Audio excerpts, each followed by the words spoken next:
Using your imagination, the key to manifesting.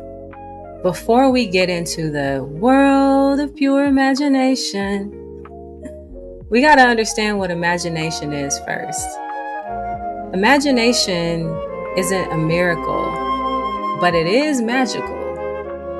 It's magic in action. It's a natural order of the universe. Once you get into natural order of the universe, you can manifest. And it's important for us to know and understand that manifestation is a process in which the invisible becomes the visible, when thoughts become things. It's law, your imagination. The image that you hold in your mind, in your nation, the kingdom of heaven is within you, in your mind, in that nation, that kingdom. Physicists and metaphysicists believe that manifesting is a polar portal, much like the birthing portal, that is a crossing over from one realm to another. It's the duality of going from the darkness of our mother's womb into the light. It's from the subconscious to the conscious realm. As above, so below. It's all law. It's describing the same thing. When it comes to imagination, I want to cover 7 of its attributes to establish a base level of reference for this conversation. So here are some things to understand about it first. Number 1, it transcends space and time. Like, if you really think about it, imagination really does. Number 2, it allows you to see and experience and feel something before it's actually happened in the physical realm. That's dope. 3, it's a sensory experience. It's something that you feel, sense, taste, and touch, all happening in the faculty of your mind, in the dark. No one can see it, in the secret place. 4, it's using your God power to create. God made you in his imagination. 5, it taps directly into the creation around the secret and indwelling place of the Most High. It taps you directly into that space. 6, imagination creates your reality, and your reality is shaped by your thoughts and your feelings. 7, the ability to create worlds without words is an imagination if you think about it. When you're imagining something, you don't even have to use words. You see an image. It's a whole visual experience. And the first time biblically we're introduced to the word or what imagination is in Genesis.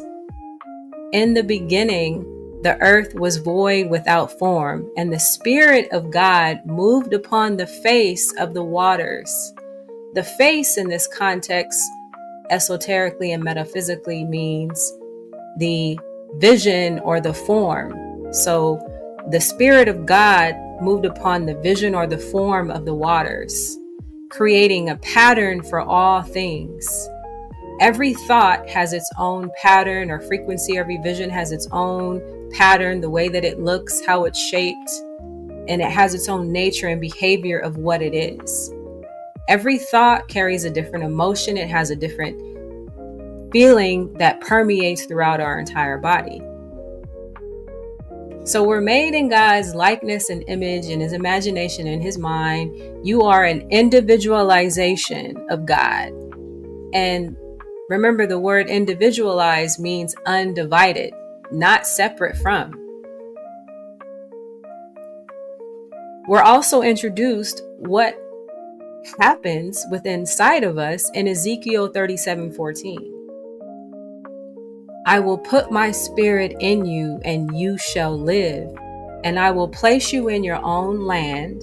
In this case, it's meaning I'll place you in your own body. Everybody has their own body in their spirit.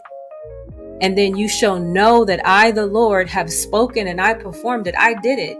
You know that the reason why you're here, because I'm the one that did it, said the Lord.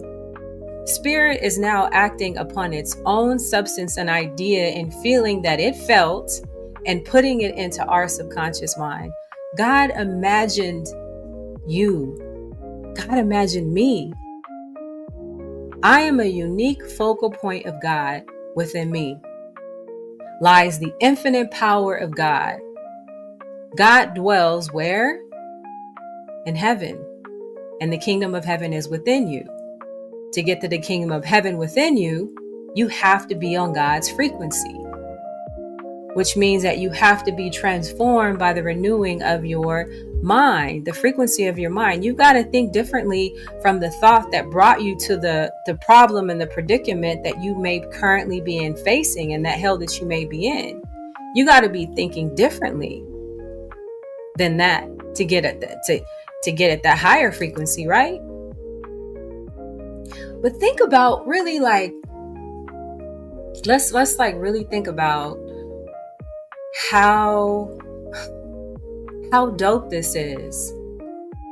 No other species on Earth, as far as we know, on Earth, at least this planet, can co-create consciously with God. I am the spiritual expression of life, an individualization, undivided aspect of God in the flesh, so that I think and I feel becomes an effect in my life, because as you think, so shall you are, as a man thinks he is. Your thoughts and your feelings are the creative factors for the Spirit of God only when they, by your willingness, your will, your ability to choose to participate. It's a co-creating process. You're participating in this. You play a part. You play an active participating part with Spirit. And when we're participating with entertaining with doubt, participating with poverty and foreign things that are not of Spirit, we're choosing to be opposite, away from, separate from Spirit. So let us first and foremost understand that the change is in our waters of our subconscious mind, our waters being our emotions, our ability to lovingly manage and process through our emotions. The Spirit of God moved upon the face of the waters, creating patterns for all things. There's all emotions. We have the full spectrum that we experience. You got the full buffet of choice. And if we really think about it, human beings always think, act, and perform in accordance with what he or she imagined them to be true about them and their environment. If you don't feel like you can do that thing, then you're going to convince yourself that you can't. But if you feel like, because you know and you feel that you can do that, you can. And you will. Because you believe it. And it's done unto you as you believe.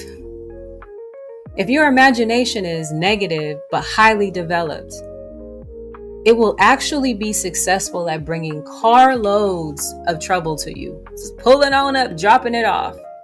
If you've been carrying a negative picture in your mind your entire life, you need to start calling it the causes of all the negative effects in your life. That's the cause and the effect of all the negative things in your life. Literally living in hell. Call a spade a spade. And then get rid of the negative. Get rid of all those negative images that you keep replaying in your mind and feeding to them. Because you're worshiping negative images. You're worshiping false gods. That is literally devil worship. And heaven and hell is a state of mind. And what you focus on the most, you get. If you want to build success in your life, You will have to imagine with your image making faculty, that generator in your mind, that faculty to be God given, the glory for you. So practice it. Imagine, like really imagine if you treat yourself with the same respect and dignity as you would with someone who has accomplished their dreams. Whoever it is that you admire, that singer, actor, writer, like anyone, think about that person. It could be an ancestor that accomplished great things in their life. How would you treat that most accomplished person? Would you question their worth and second guess their abilities? If you truly believe that you're already successful, that this higher place exists within you, you would take action today. You would show up today like, You'll stop saying that you're going to do it tomorrow, that your dreams are, out somewhere in the future.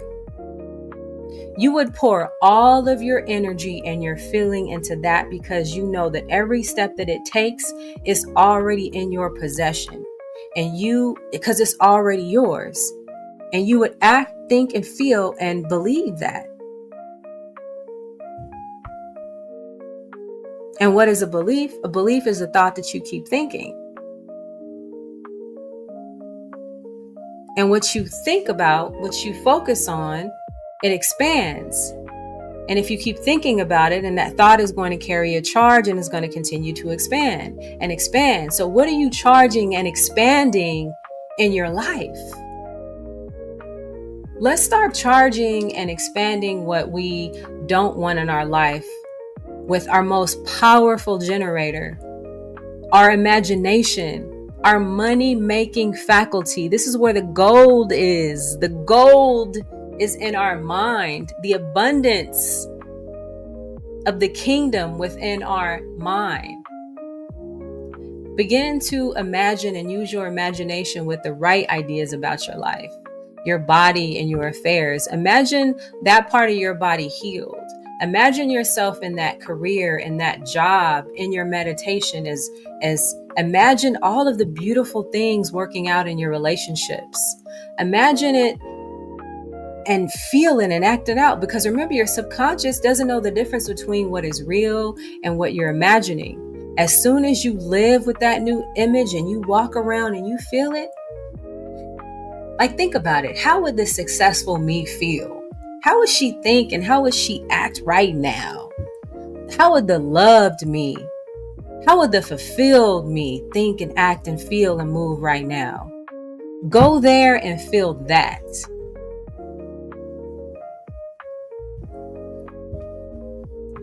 And once you go there and feel that, your subconscious will move towards that because it's blind. It doesn't know the difference between real and not.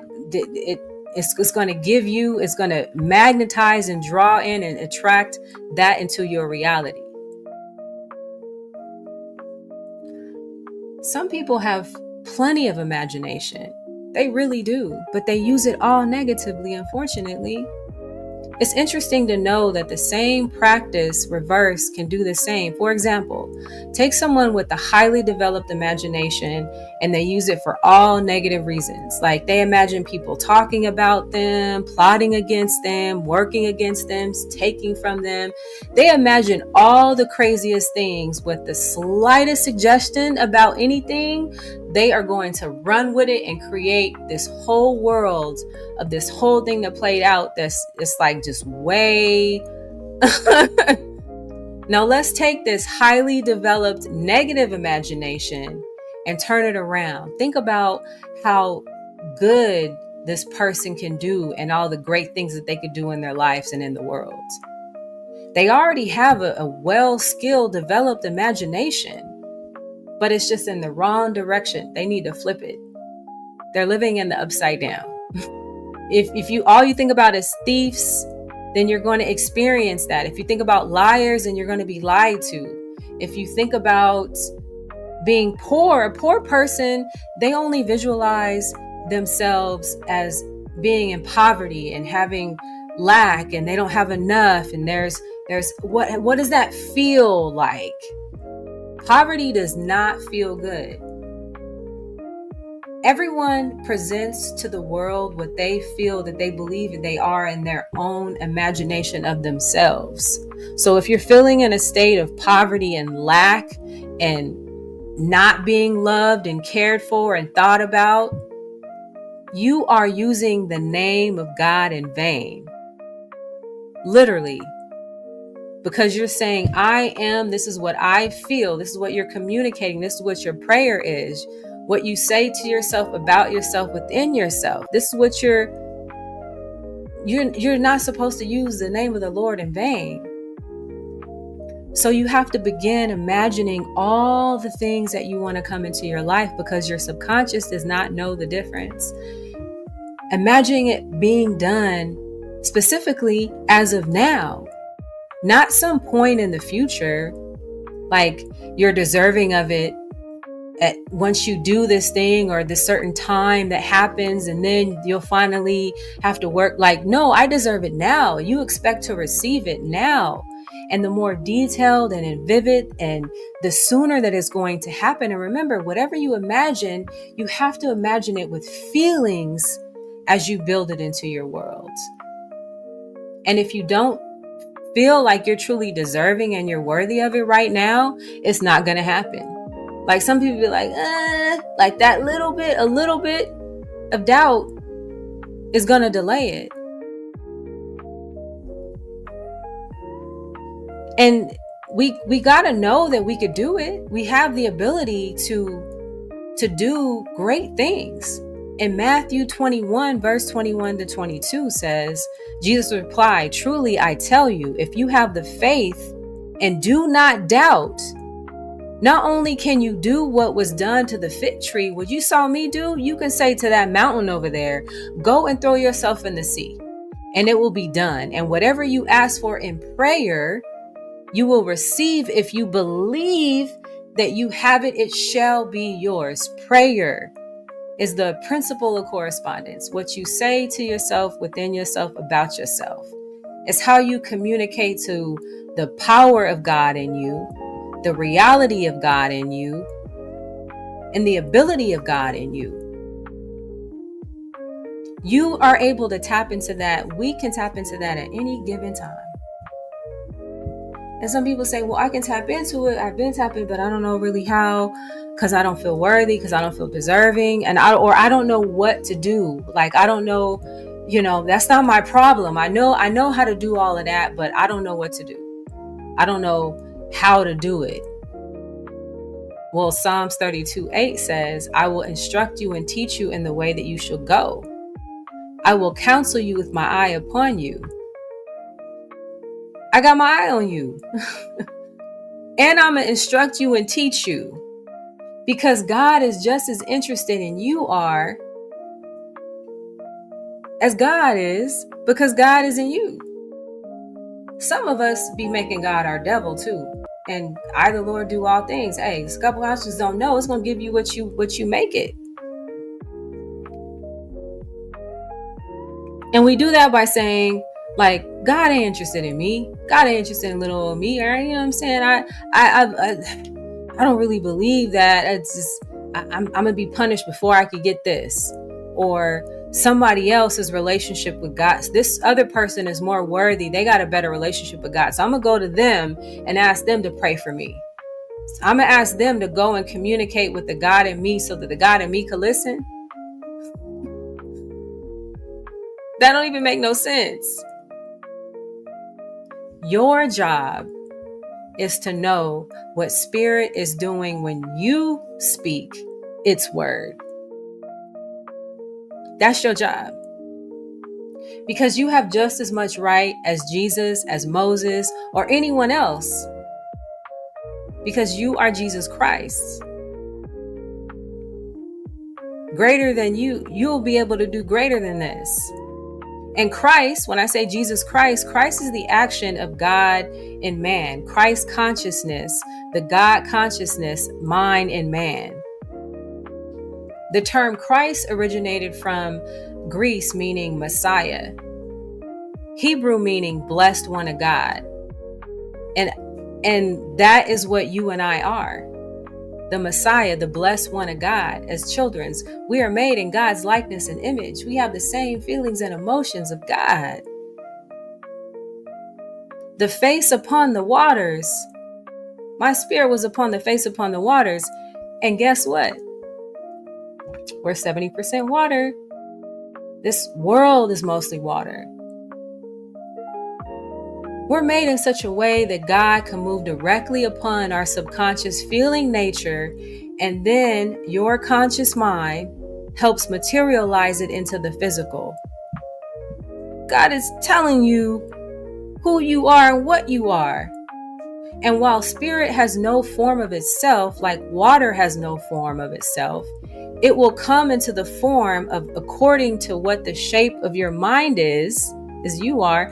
Just like water takes the form and the shape of its natural banks, it always seeks to fill its own level, and it's going to fill up that entire space. We just forget, we don't allow it. We get clouded and we stop the flow. We do it.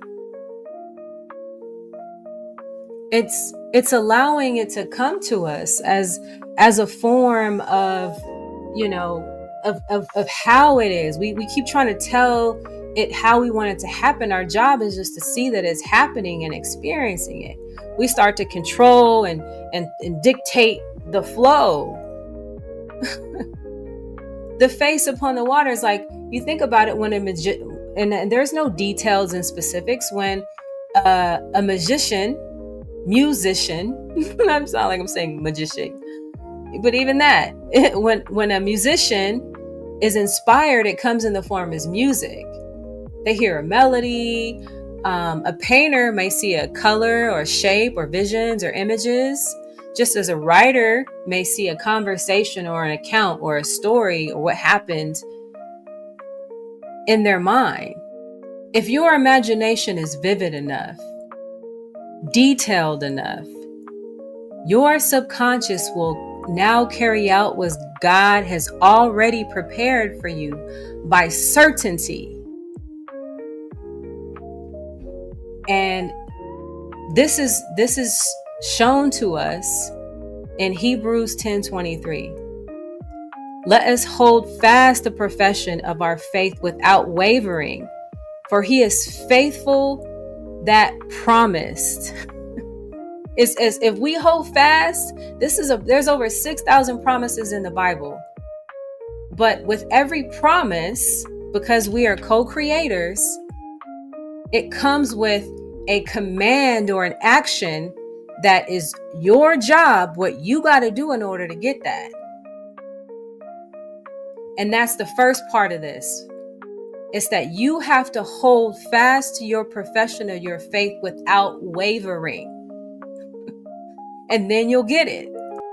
So know that whenever you look at that's some game right there. But I have a cousin who is who's a minister, and I went over to her house and she had a library in her office, and I was like just taken away because she literally had so many different versions of the Bible, like the Apocrypha, like the Hebrew, the different languages, the Masonic, like the ones that were like, I was taken away. But there's one in particular that I came across. She was like, oh, you're gonna get a trip out of this. And then she told me the story and the history behind the Gullah Geechee people, and I'm telling y'all, this is my way.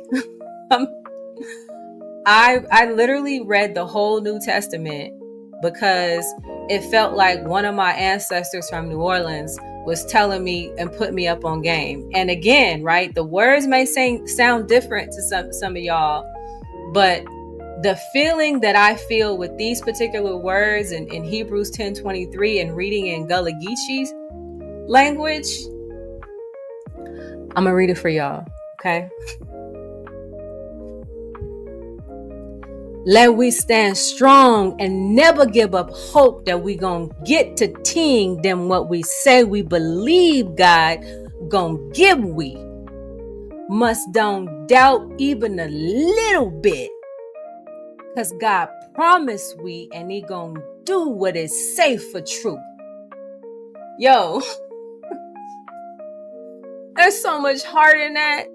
Must we don't doubt even a little bit. Like I feel that. Like that to me, when I say that to myself, within myself, to myself. So figure out when you say any kind of word or any kind of affirmation, let it give you that feeling. And always remember that you are a spiritual being having a human experience. You are the individualization of the presence of God, the power of God manifested into the flesh. Do not put any gods before the God in you. Always acknowledge the presence of God and the power of God in you and only you, because only God is in that spot. God only. God's spirit is the only spirit in my spirit. And my spirit is only God's spirit. Christ in my awakened consciousness. And Christ is not something that is different from God. Like, I'm not different from God. You're not different from God. But it can only function in the soul of a human being. Christ cannot operate through inanimate objects like rocks and trees and so forth. Like, these are great ideas of God, beautiful ideas. Like, I didn't think of that. But man is an individualization of God, and this is quite something completely different. As far as I know, rocks and inanimate objects don't have consciousness. Living things have consciousness. Not every living thing can co-create, has a choice, has free will. This is a rare privilege of a human being. And God acting through us, because God does not act through inanimate objects. God acts through you, through all lower forms of life, until the lion and the lamb lie down together. And think of this as a form of movement, of expansion. Like, really think about, really think about it.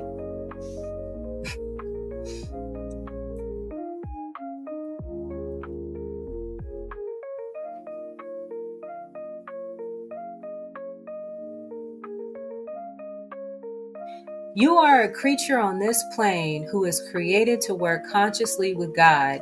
You are given free will to consciously choose which thoughts you want to work with and what you want to work with.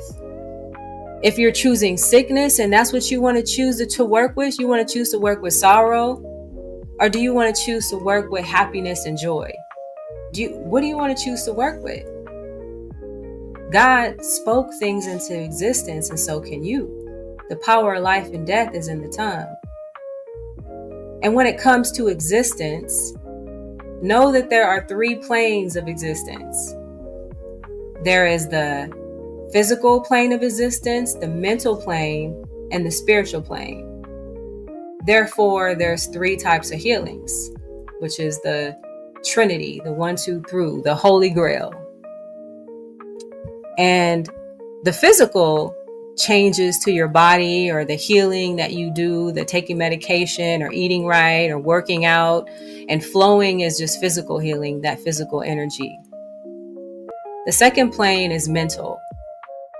But know that on the mental plane, you cannot get to God through your mind, even though the kingdom of heaven is within you. Yes, you can mentally heal and do the work. You can be transformed by the renewing of your mind. That does involve changing your thoughts, and your thoughts can change your life. By using your intellect, you can change your thoughts and thus change your feelings, and this works. But this is law, so it works for anybody. That's why you're like, how can some people get this? Because they have the ability to do that. But that's only 1/3 of the way when it comes to imagination and manifestation. And my grandma taught me not to do anything half-assed. So I can't. I'm going to give you the full. Because physical healing is only third dimensional. A lot of these fraudulent and synthetic gurus want to talk about the fourth and the fifth dimension. First off, before we talk about dimension, let's establish what is dimension. Dimension is simply a direction. The first dimension is forwards and backwards. Back, forth and forward. The second dimension is across, side to side, which is different than forward to backwards, right? And the third is forwards and backwards, side to side, and also up and down. So we can concede that there is a fourth or a fifth dimension, but human beings are particularly three-dimensional beings. We can go up, back, forwards, and backwards, and side to side. What would a one-dimensional being be? A snail. Like a snail, they can go up or down, and it may appear like they're going side to side, but are moving across, but they're really just moving up and down, and they don't feel bad for them. They're not aware of their limitations, just like we're not fully aware of all of our limitations. But when it comes to the fourth and the fifth dimension, people talk about it like it's some kind of escaping point. But the reality is that heaven and hell is on all planes because they are states of mind. So they're on the fourth, the fifth, and the third dimension. Death is not an escape or a diploma. You don't graduate when you die. Death does not make you smarter or a master. You keep your same consciousness with you. You transition to another state. Energy cannot be recreated or destroyed. If you leave this plane with the same hangups you're going to have them there in the next one. There's no running from you. You eventually will catch up to you in this life or the next. I said that in my book. That's why you also got to watch who you're receptive to.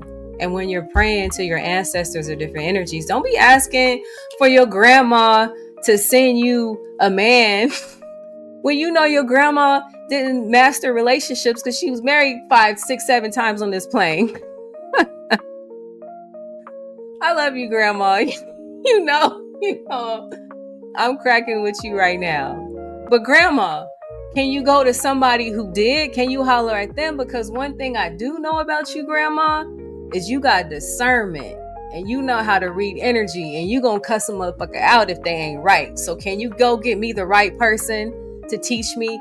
Like, this is how you need to pray for intercession with communicating with that dormant part of your DNA that is activated within you. That's a whole nother conversation. But when it comes to healing, just know and understand that it's not linear, nor does it happen on one plane. Spiritual healing work, when we talk about the spiritual plane, it is work done by God, and it is not done through mental manipulation on your part or anybody else's part for that matter. No man on earth can teach you how to be spiritual or have a spiritual experience. Just like no man on earth can open up a seed in the soil and grow, or cause its roots to happen, or the cocoon to become a butterfly within its chrysalis. The caterpillar doesn't even know what's happening to it. That process seems painful. It might think that it's dying when it's actually being reborn. It doesn't know. We don't even see it. It's done in the dark. My father do it. I know not.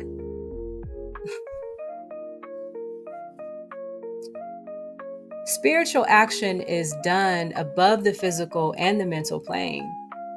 People get so caught up. It doesn't even exist on this plane of existence. People get so caught up with another person's particular spiritual connection with God. Like literally coveting thy neighbor's wife, coveting thy neighbor's relationship with their feminine subconscious relationship, but you don't know the emotions, you don't know what they went through to have that kind of relationship. And it's so interesting because when it comes to relationships, even when it comes to like children or different types of let's say not intimate relationships, right? Like my relationship is with my boys because I'm their mother, right? I think about how we're God's children, he's our father.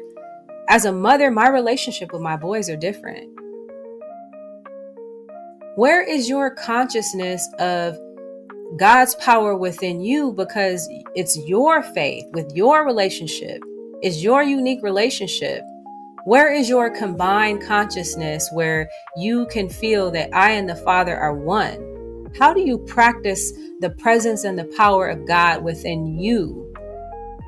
Because having a conversation and getting inspiration is great, but it's actually something that we have to practice and put into example and assimilate within us through our ability to demonstrate it in our own life. There is only one presence, one power, one God, one consciousness, and dwelling upon is something individualized within in you through self-demonstration. There is only one presence, one power, one God, one consciousness dwelling upon in something within you, individualized through you, through demonstration, on earth as it is in heaven. Ezekiel 37:14. I will put my spirit in you and you shall live, and I will place you in your own land, your own body. Then you shall know that I am the Lord. I have spoken. I said what I said.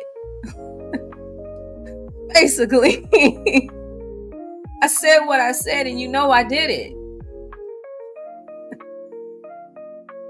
And if we look at those who actually demonstrated the truth, like Moses, Elijah, Elisha, and Jesus, it was a permitting of such use, a permitting, a meeting, a progressive and increasive usage through demonstration, through practice, which is why we have to build up and expand upon our consciousness.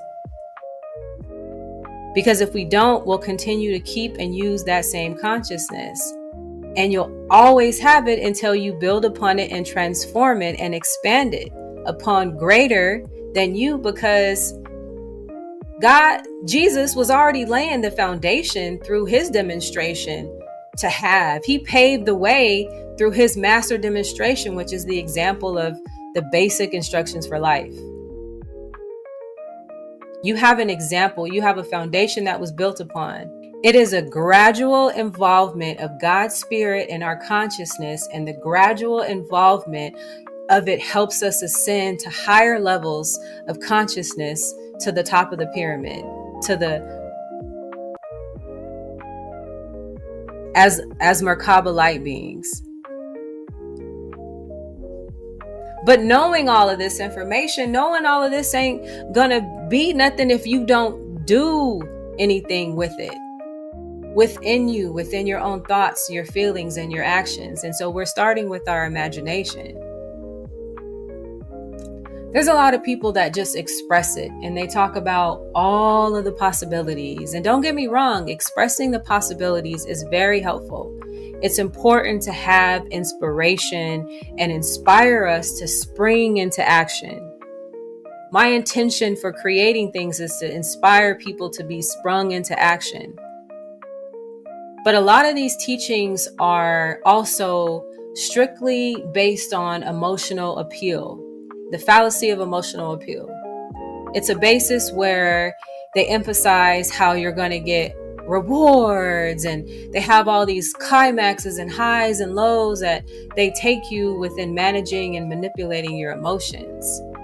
They tell you that dangling the carrot, like heaven is on a cloud somewhere and it's something outside of you. It's so many miles long and so many miles high, and very few people, only 144,000 can get in there. It's an exclusive place that you're not going to get into until you got to do all these hurdles and tricks that are outside of you. The hurdles and tricks are you going through you to get to you. One of the marvelous things about the Bible is that it reveals the gradual involvement of God, spirit, and man, and the involvement of the manifestation of spirit. And that is really the way that we should read the Bible, from the gradual spiritual unfoldment of the God conscious mind in man. And when you arrive to the fourth dimension, speaking of the fourth dimension, let's close out with that. You're going to have to learn coordination like you had to learn on this dimension. Like when you were born and you had to learn how to walk, like you're going to have to learn certain coordinations when you get to that dimension. But know that God said he will teach you in the world and the way to go through his direction in Isaiah 48 verse 17, and prompting you were intended to live a life abundantly and fulfilled. The reason why he gave you a being, a life. However, he also gave you free will. Therefore, you're not forced to go there. You're free to go to hell. I, the Lord, do all things. I create, I destroy, you whatever you want. Subconscious is saying, hey, as you whatever you like. Like Coming to America. So what is God then? Well, God is what you are. What are you? You're a composite of qualities of love, wisdom, power, and a substance individualized into the presence that you are through your qualities and all your faculties of consciousness. You know that you are alive. Well, God is like that too. God is a composite of the same qualities, but they are in full blossom.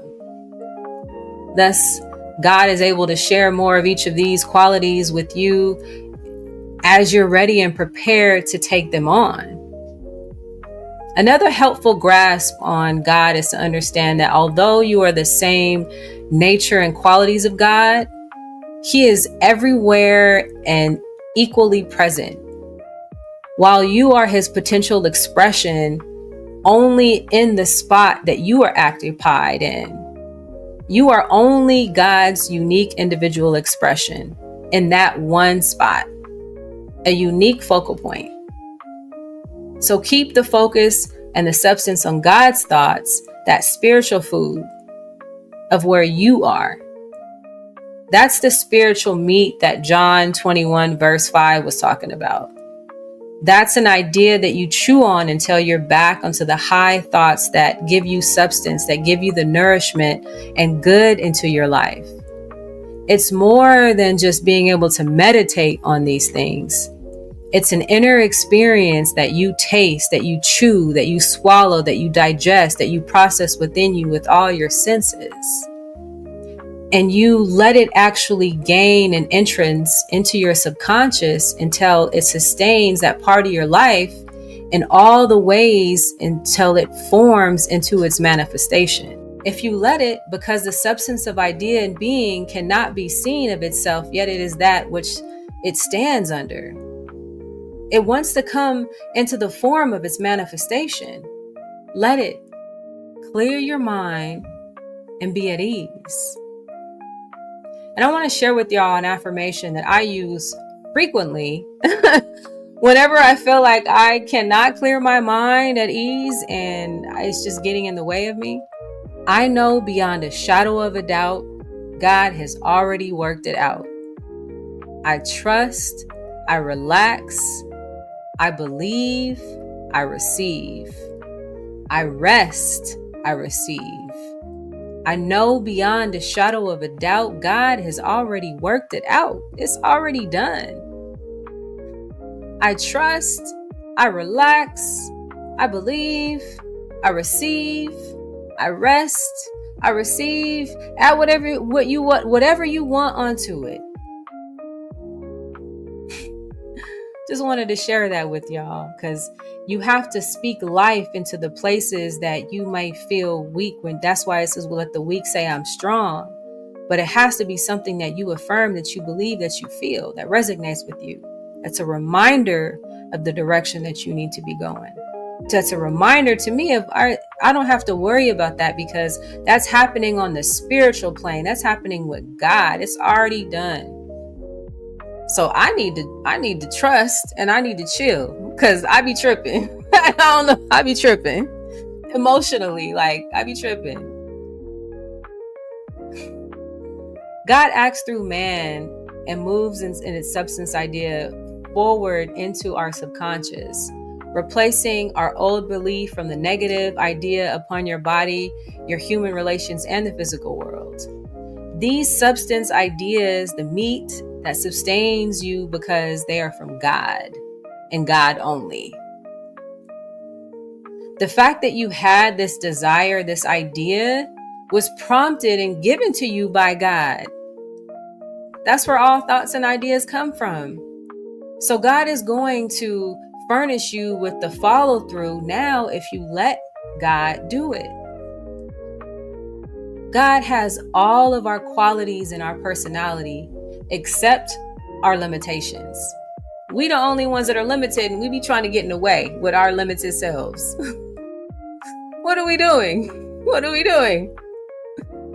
To put it in another way, there is nothing a good mother would not do for her children. There is nothing I would not do for I became who I am. I became a woman. I tell this to everybody. Becoming a mother turned me into a woman. It gave me a level up. So I feel like our existence is giving God a level up. And as a loving mother, there is nothing that I would not do for my children. There is nothing that God would not do for us as a child of God. Only we get infinitely more because God has infinite capacity. He's infinite. Yes, of course, as a mother, a child must fulfill certain things, the law. There's things that children have to do and develop before I just give it to them, like until they have to reach a certain age or a certain level of maturity. Are they old enough to handle it? Like, there's certain things that I would not expose or teach my son until he was 16 versus what I would share and talk to him about at 6. He was at a different level of consciousness. He had to develop. I was there to help develop and nurture him, give him everything that he needed along the way of his development. This is a part that you have to do as a child of God, as a co-creator, by working with God, believing in that all things that you want are going to happen.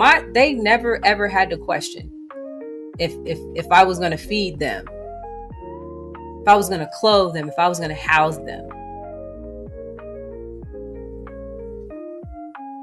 We have to trust and believe that God is going to do God's part if we do our part. We got to stay ready to be able to receive. We got to be developed, and we cannot look at our problems and our situations as obstacles. We have to look at them as opportunities for us to develop and to grow. And this is what using our imagination is all about. Looking at things from an optimistic point of view and imagining how they play out. So to do this, you have to practice within that. You have to play in your imagination. You have to think, you have to feel it, you got to be it. And one of the things that I do is first thing in the morning, In my meditation, I spend time just in my playful imagination of fantasizing about my life, the what and the why, not the how. This is what I want, but this is why I want it, because it's going to benefit me, and this is in the way that it's going to benefit me, but it's also going to benefit my family and the world, and it's going to be a blessing, and this is what I'm going to use with it. Because we know what's going to happen if we just want to produce something physical that we don't put actual use to. We don't want to be cursed like the fig tree and not produce a fruit that could be useful to all. So I want to leave you with an affirmation, if I may, that I say to myself, that you can take any part of it, let it inspire you, write it down, say it to yourself, record it as your own affirmation, remix it, share in the comments if you have an affirmation that you want to, help share with others. But here it is. I am abundance. My life is consistently transforming into something more beautiful. Wealth is magnetic to me. Abundance is my natural state. My wealth is ever increasing. Everyone's good is my good. My good is increasing daily, and my good is everyone's good. I am surrounded by harmonious, prosperous relationships. I only attract profound love. I am deeply loved for exactly how I am. All my relationships are healthy, harmonizing, and surrounded in perfect love. I am worthy of the highest and best in all areas of my life. I am a channel for the divine inspiration and expression of God. I'm going to say that again. I am a channel for the divine inspiration and expression of God, or whatever you call God. I am an infinite source of the divine creatively. Every divine idea comes to me easily and effortlessly. I am always in the right place. I am always at the right time. I am aligned. Divine order governs my entire life. Divine timing is always working out in my favor. Everything is happening in the right moment. Time is my friend and works for my good. Everything is unfolding in divine perfect order in the perfect way. There is no delay. Divine timing is the right time. I am fulfilling my divine purpose in grace and ease. God's power is my power. I am aligned with the divine. God's plan is moving through me now. Till next time, y'all. I hope you enjoyed it, and make sure you use your pure imagination. Peace out.